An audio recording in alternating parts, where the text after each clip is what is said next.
Good evening and Merry Christmas. Welcome to First Unitarian Universalist Church of Nashville. My name is Jay Tiefenbrunn. My pronouns are she, her, and I serve as your Director of Music Ministries. A couple of housekeeping things as we gather across the internet this evening. Marguerite, our Director of Lifespan Religious Education, has asked me to remind you that if you don't already have your masks and markers for the ritual later, to grab a piece of paper, crayons, or markers to join us in that celebration for each person worshiping with you. And of course, later on, you'll want to have a candle as we close our service with Silent Night.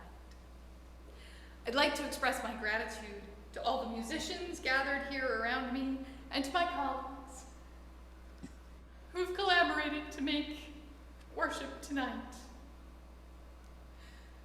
We are all so glad you are joining us for worship. I invite you to rise up in body or in spirit and join in singing Angels We Have Heard on High.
Good evening.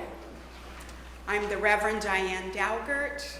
My pronouns are she and her, and I call us into a time of worship on this Christmas Eve with words that were written by Gretchen Haley. Calling all who cannot wait any longer for joy, for hope, and some good news, even a little. The time has come. The waiting is over.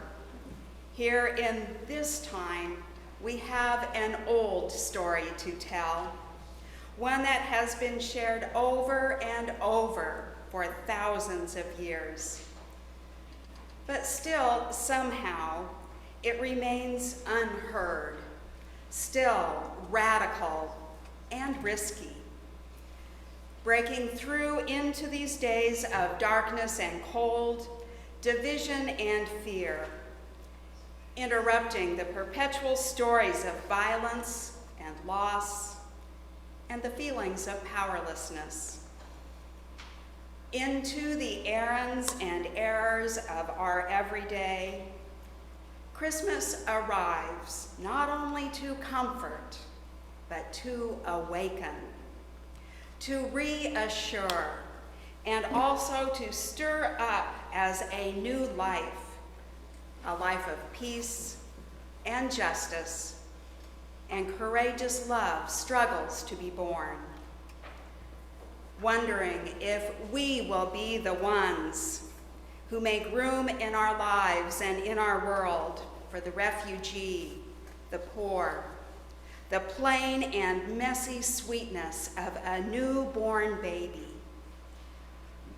If we will take the journey to Bethlehem, if we will be changed by the presence of a love that meets us where we are, in the fields, wherever we lay, and calls us forth into a new journey, a braver and bolder life, believing that it is not too late for strong and gentle people to win, for compassion and truth to have the final say, for the bright light of hope to shine through even on the darkest night. Come, let us celebrate the good news of Christmas, and let us worship together.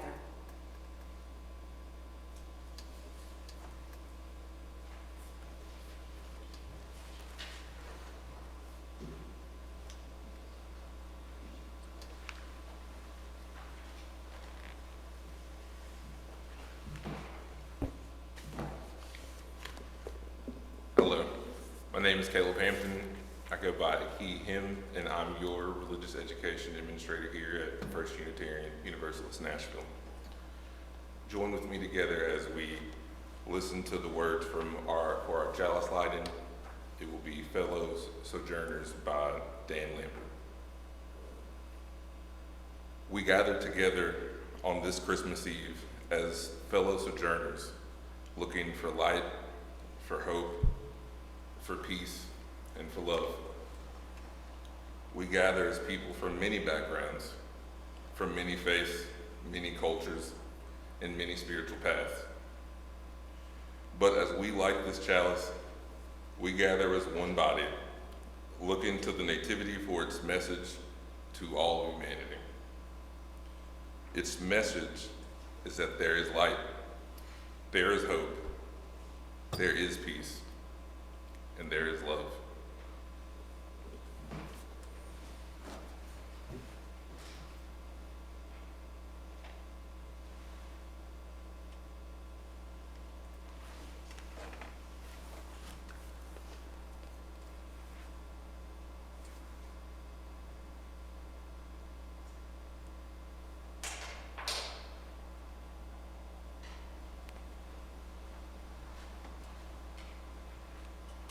Christmas is coming, the goose is getting fat. Please put a penny in the old man's hat. If you haven't got a penny, a halfpenny will do. If you haven't got a halfpenny, then God bless you. Christmas is coming, the goose is getting fat. Christmas is coming, the goose is getting fat. If you please put a penny in the old man's hat. If you haven't got a penny, a halfpenny will do. If you haven't got a halfpenny, then God bless you. Christmas is coming, the goose is getting fat. If you please put a penny in the old man's hat. If you haven't got a penny, a halfpenny will do. If you haven't got a halfpenny, then God bless you. Christmas is coming, the goose is getting fat. Please put a penny in the old man's hat. If you haven't got a halfpenny, then God bless you. God bless you. God bless you.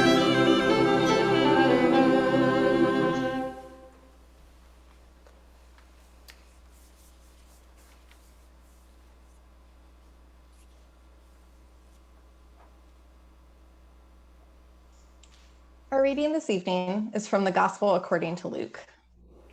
In those days, a decree went out from Emperor Augustus that all the world should be registered. This was the first registration and was taken while Quirinius was governor of Syria. All went to their own towns to be registered. Joseph also went from the town of Nazareth in Galilee to Judea, to the city of David called Bethlehem, because he was descendant from the house and family of David. He went to be registered with Mary, to whom he was engaged and who was expecting a child. While they were there, the time came for her to deliver her child. And she gave birth to her firstborn son and wrapped him in bands of cloth and laid him in a manger because there was no place for them in the inn.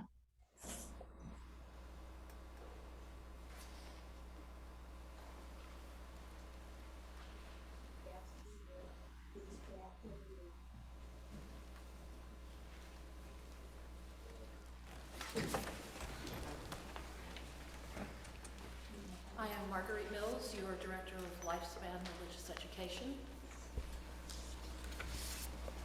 My pronouns are she, her, and as is our tradition, we would like to share with you the words of Sophia Lyon-Fahs. For so the children come, and so they have been coming, always in the same way they come, born of the seed of love. Each night a child is born, is a holy night, a time of singing, a time of wondering, a time of worshiping. Each night a child is born, is a holy night.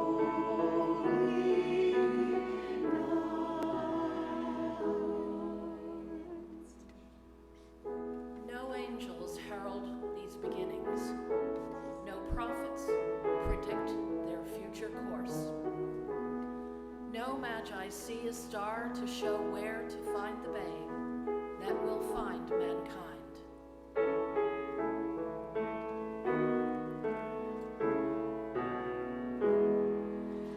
Each night a child is born, is a holy night, a time for singing, a time for wondering, a time for worshiping. Each night a child is born, is a holy night.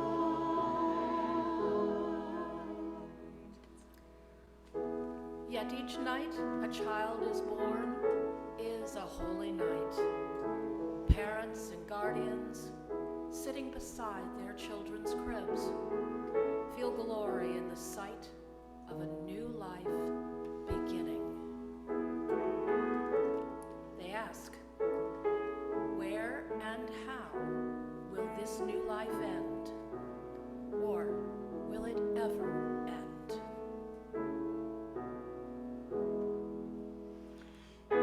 Each night a child is born, is a holy night, a time for singing, a time for wondering, a time for worshiping.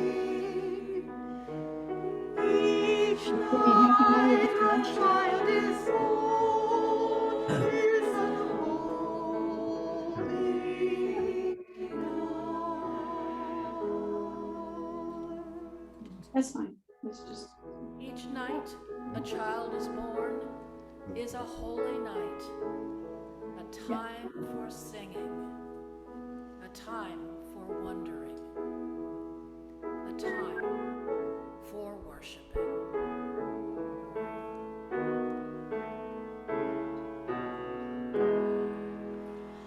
Each night a child is born, is a holy night, a time for singing, a time for wondering, a time for worshiping.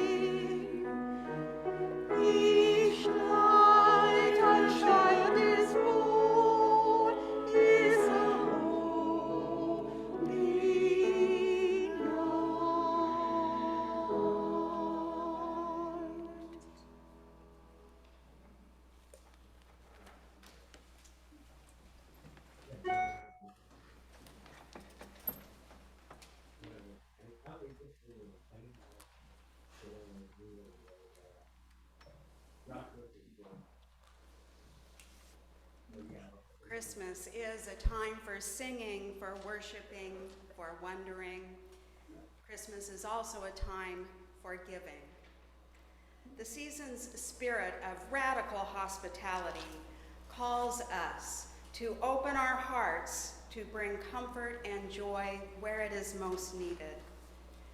Traditionally, the offering at the Christmas Eve service has gone to the minister's discretionary fund, a fund that provides assistance on a one-time basis to members in times of emergency.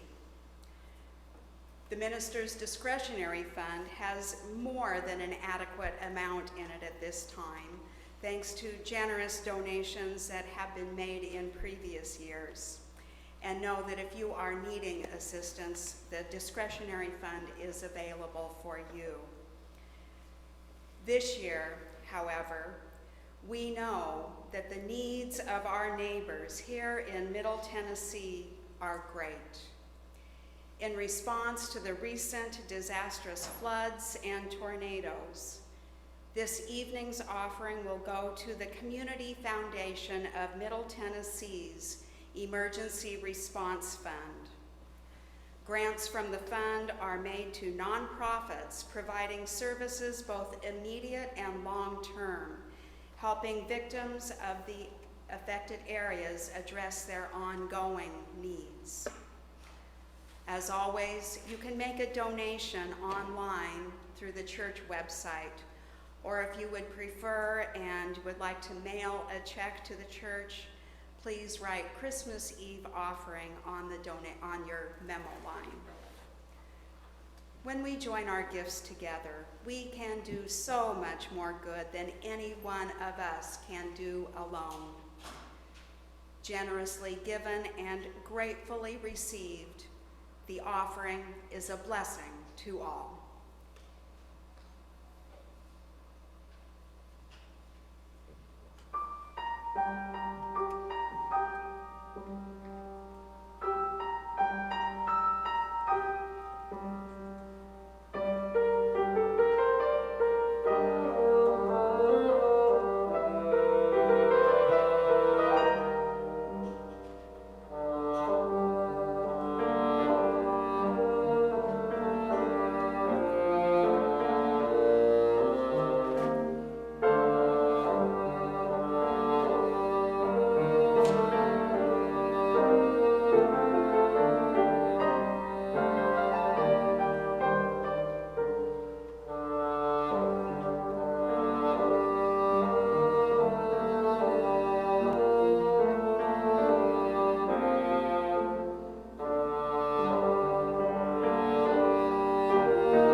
Christmas prayer with 7 words by Rebecca Parker.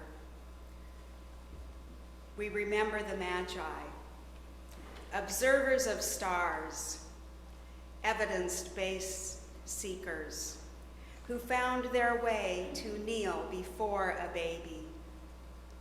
May we too kneel before life's intricate mysteries, following the path of science-based searchers for truth. We remember Mary, birth mother of a revolutionary prophet, the fetus in her womb a surprise, her choice a decision to magnify her hope, the birth difficult, attended by a beautiful diversity of animals and a ragtag gathering of vulnerable people. May we too kneel at the cradle of Earth's dreams for peace and dedicate ourselves to revolutionary love. We remember Joseph, unexpectant father, who embraced the baby as his own, believing that every child has a God-given entitlement to love and care. May we too stand by the women and children of this world when patriarchal privilege and power threaten their freedom and put their well-being at risk. We remember the angels singing in a cold night to the overtaxed poor, promising peace and goodwill to all. May we echo their songs in acts of solidarity and justice for all souls, refugee souls, green souls, disabled souls, Black souls, young souls, transgender souls. May we join the bold, holy movement to bring heaven to earth. May the morning star brighten our hope for a new day, and may laughter strengthen all our prayers. Amen. Amen.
Yeah.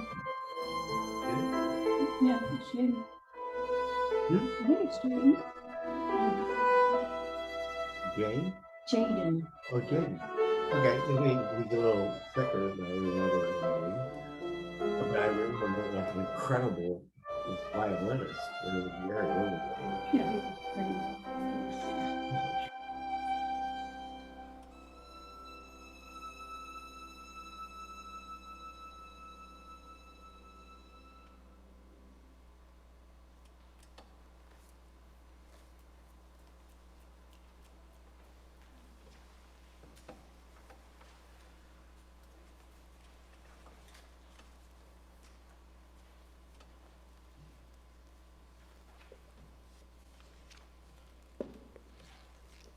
Our story for this Christmas Eve service is entitled The Innkeeper by Anne Schneider. The innkeeper isn't part of most nativity sets. No one sings carols about the innkeepers. There don't seem to be any paintings that include them, but we can imagine the scene. Bethlehem is crowded with people coming home for the census. It's late at night when the innkeeper responds to a knock on the door and finds a young couple standing there. The woman is very pregnant. She and her spouse look exhausted. They've walked 100 miles over rough and rocky terrain to get here from Nazareth. The innkeeper is confronted with a dilemma. The inn is full, there just isn't any more room. At the same time, the innkeeper knows that offering hospitality is part of being God's people, because they had been sojourners and strangers in Egypt.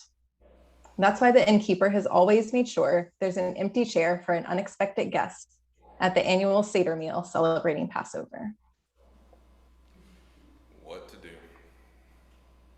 As a child, the innkeeper had learned the story of Abraham and Sarah welcoming 3 strangers into their home. After they made the strangers a lavish feast, the couple discovered their guests were messengers or angels sent to bring great news. As laughable as it seemed, the elderly Sarah was going to have a baby. So the innkeeper knows the tradition of entertaining strangers. The innkeeper knows strangers are messengers from God. Tonight, there is a bedraggled and weary couple on this very doorstep. What to do? The innkeeper pulls the door to a bit, hastily assessing the situation. Is there any space anywhere? The beds are all taken. There are even people sleeping on the floor. What to do? Is there any possible solution? In a moment of inspiration, the innkeeper remembers the stable out behind the inn. It's not much, but it's some protection from the wind. No matter how bitter the weather may become, the heat from the animals will keep these guests warm. The innkeeper flings the door open and welcomes the couple with a broad smile. There's not much, but there is a possibility. A stable. Will it suffice? It does. And the innkeeper saves the day.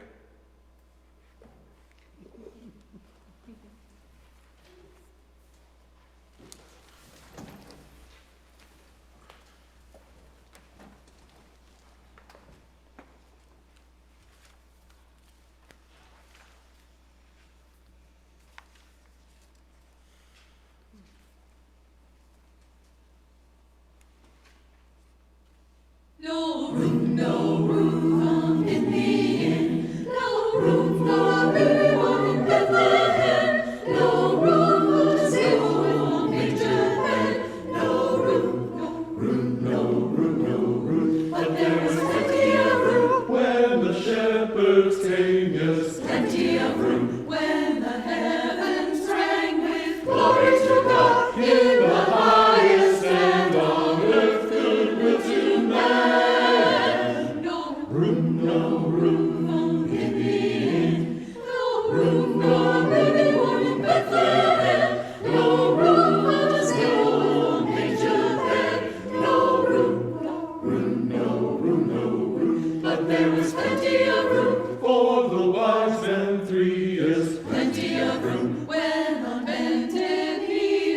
they precious gifts, frankincense and myrrh for the newborn King. No room in the inn, no room in Bethlehem, no room on a little manger bed, no room, no room, no room, no room, no room, no room, no room, no room, no room, no room, nowhere he could lay his head, no place but a manger bed, a manger bed.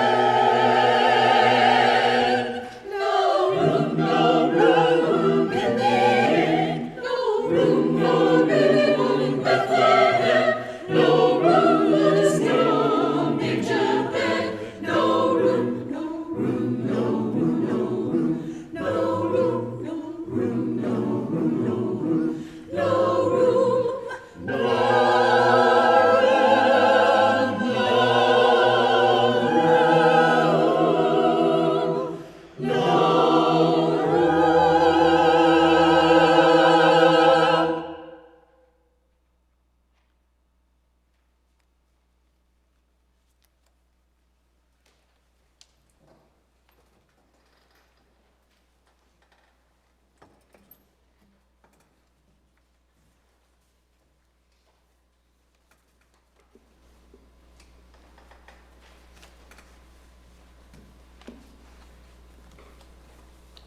In these strange times, we have worn many masks. There are parts of us that have gone dormant, been forgotten, become disconnected, perhaps even shut down. It is possible we may also have discovered parts of ourselves that were unknown or are new. Just as Mary and Joseph, the shepherds and the Magi, they may have in new and previously unknowable times discovered some things about themselves. What about you?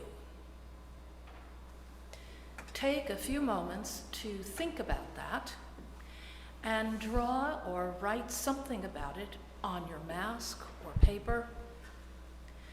And when you hear the bell, please turn on your video and let's show each other something of what we've learned, what may have been hidden beneath our masks.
Before I begin with my message for this evening, I want to take just a moment and give a special thanks to everyone who's made this Christmas Eve possible. As you know, these are unprecedented times in which we live, and everybody here has scrambled and been flexible and made plans and had them change, and I'm just so grateful to everyone for being here this evening. And to those of you who are joining us on Zoom, I am so glad that you are here with us too. When I was growing up, on Christmas Eve, my Christmas Eve included taking part in a living nativity. A makeshift stable was built on the church lawn and illuminated with bright floodlights. Beginning at nightfall in hourly shifts, church members took turns dressing up as shepherds and wise men and Mary and Joseph. And yes, in those days, they were always wise men. Being that it was still the baby boom years, there was usually an infant or two in the congregation to play the part of baby Jesus. A local farmer brought a donkey and a sheep or two, except for the year when the substitute farmer brought a Shetland pony and a goat. Either he hadn't read the story or he didn't take the story literally. Arriving for one's appointed shift, the question was always, who do you want to be this Christmas? I always hoped I could be a shepherd. They had the warmest costumes. Truth is, what I remember most about those living nativity scenes was how cold I was, how all I wanted was for my shift to end so I could go into the church kitchen for a cup of hot cocoa. That, and I remember how smelly those animals were. The nativity scene we created didn't have much meaning for me then. It was just something that my family happened to do on Christmas Eve. I'm not exactly the same person I was back then, thank goodness. Obviously, I have grown and changed over the years, and the question has changed from who do you want to be this Christmas to who are you this Christmas? It is true for every one of us that we are never the same person as we were on Christmases past. Something that's more true this Christmas than ever. For nearly 2 years now, we have moved through the world in ways we never could have imagined, faced obstacles and challenges we had never faced before. And in that way, we are not unlike that ragtag group of characters in that old story that we tell on Christmas Eve. We are not unlike that unlikely assemblage that gathered in a stable because there was no room in the inn. I know I'm not the same person I was on Christmas 2 years ago. And I bet the same is true for you. I've discovered parts of myself that I didn't know existed before, and rediscovered parts that I'd previously neglected or forgotten or denied. And then hidden behind that mask, I suspect that I had pushed other parts of myself to the margins in order to cope and survive these past 2 years. I wonder if the same is true for you. Who are you this Christmas? The Christmas story may provide some clues a story which need not be literally true to find truth within it. Are you, the young, expectant couple, tired and excited, frightened and eager for what comes next? Are you Mary, bringing forth new life, about to give birth to a child of divine origin, knowing your life will be changed, but not knowing how, knowing the child will change the world, but not knowing how? Are you Joseph, feeling the weight of parenthood, caring for those who are now dependent on you? Are you, like Joseph, feeling a love you have never felt before?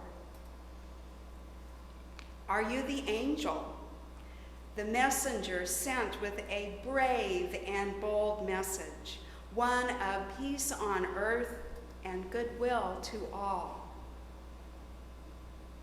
Are you the Magi, the wise one, the sky watcher, the science watcher, who comes bearing gifts, humbled and a bit awed by the mystery of it all? Or are you the shepherd, the essential worker, setting aside your necessary work that is often invisible, setting it aside for just one night to follow a star, to witness and wonder at the miracle of new life being born? Are you the faithful innkeeper whose wide embrace of hospitality is stretched in new and creative ways, making room by opening the stable to shelter an unlikely group of strangers? Are you the innkeeper, making room in your heart for all of who you are on this holy night, making room for all of who you are on this holy night? However it is that you've come to this night, disappointed and lonely, bedraggled and weary, expectant and uncertain, humbled and in awe, or joyous and hopeful, no matter how you come to this evening, there is one character, one person in the Christmas story who lives in us all: the Christ child, the baby Jesus, human, innocent, vulnerable, tender, the incarnation of divine love. We are all made of stardust. In fact, a star, you probably can't see it. Maybe in the sanctuary here you can see my star. But on my mask is a star, because we are all made of stardust, come from the same mysterious and divine source. Who are we this Christmas? We are the living nativity, the embodiment of life, this messy, risky, wonderful life living itself through us. On this night, there is room for it all, room for all of who we are, room for all of who we are as individuals, room for all of who we are together. As we move into this holy night, may we embody the spirit of who we were in Christmases past with hope for who we will be on Christmases yet to come. May it be so, and may we make it so through our living.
When the song of the angels is stilled, when the star in the sky is gone, when the kings and princes are home,